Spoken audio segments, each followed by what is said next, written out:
July August হত্যাকাণ্ডের মানবতা বিরোধী অপরাধের মামলায় ক্ষমতাচ্যুত সাবেক প্রধানমন্ত্রী শেখ হাসিনার বিরুদ্ধে আন্তর্জাতিক অপরাধ ট্রাইব্যুনালে 15 সেপ্টেম্বর সাক্ষ্য দেবেন আমার দেশ সম্পাদক মাহমুদুর রহমান এবং জুলাই আন্দোলনের অন্যতম যোদ্ধা ও এনসিপির আহ্বায়ক নাহিদ ইসলাম। বুধবার আন্তর্জাতিক অপরাধ ট্রাইব্যুনাল প্রাঙ্গণে গণমাধ্যমকে তথ্য জানান প্রসিকিউটর গাজী এম.এইচ. তামিম।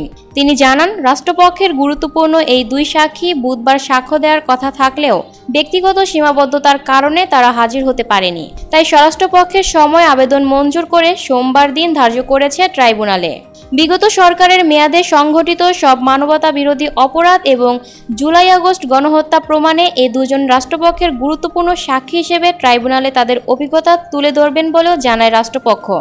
এ সময় এক প্রশ্নের জবাবে প্রসিকিউটর আরও জানান, এ মাসের মধ্যেই এই মামলার সাক্ষ্য গ্রহণ শেষ করার প্রস্তুতি রয়েছে রাষ্ট্রপক্ষের।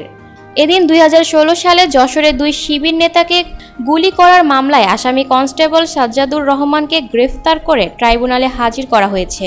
পরে তাকে কারাগারে পাঠানোর নির্দেশ দেয় আদালত। Lucky Akter, People Voice Television, Dhaka.